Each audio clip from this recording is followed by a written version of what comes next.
Welcome back, guys. We just decided to come up to the cabin for the weekend for Memorial Day, and just a quick getaway. And I didn't have a ton planned to show, but I have to do some little maintenance things on the trail camera, and I thought I'd bring you along for that. I was going to go out and work on that because I have the ladder set up and everything, but it just started raining like crazy. Check this out. I don't know if you can hear that or see it. It's dumping.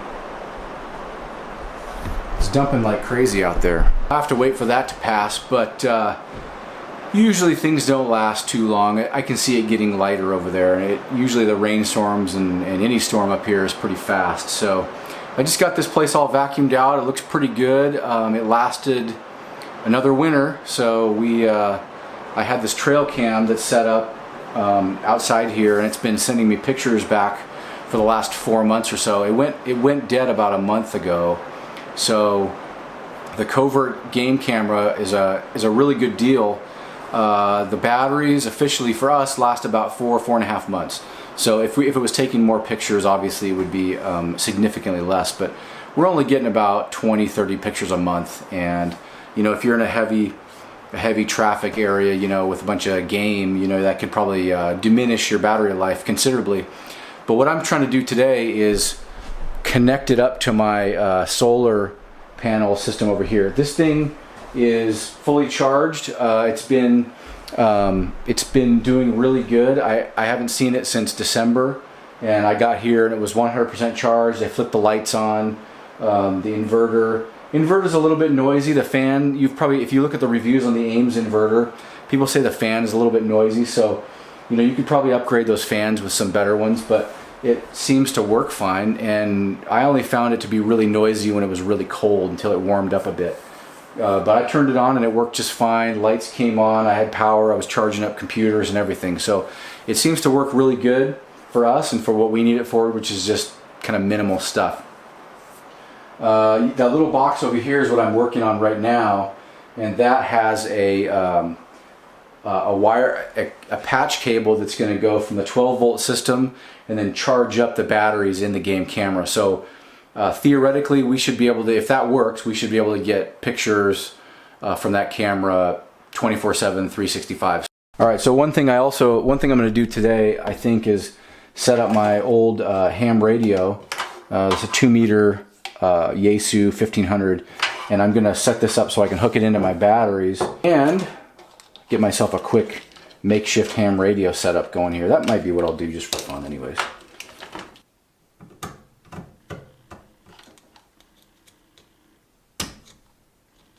Alright, so all I did, instead of the soldering didn't seem to work, so I just pulled the original connector off and crimped this one on there. It should be just fine. That'd be pretty nice. Alright, I'm going to do the next one. So what I have here is I have it simply plugged into with alligator clips. Obviously, if I'm running high power around here, that's probably not the best transfer of energy, but for quick makeshift situation like I just put together here, just clamped it on top of our battery. We're 100% solar powered, 13.9 volts in, and so it's running directly off there. So we're completely off grid. I took the coax, and I have a mag mount.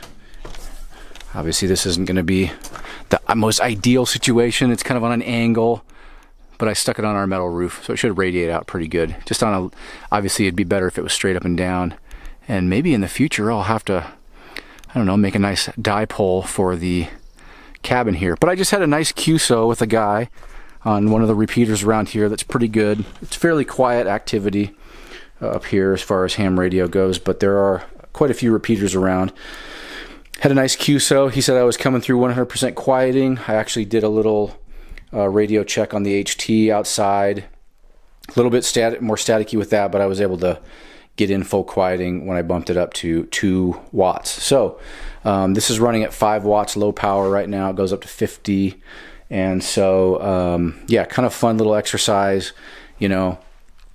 These things, you know, I could take this and I could clip those onto a battery on a car and then throw the mag mount up there and then just have this in a box or whatever. So I always like to mess around with little off-grid portable ham radio type stuff. I'm going to do a little testing, a little multimeter testing on this system here, and we're just gonna see what's happening with it, and the voltages and that type of thing. So, turn that down.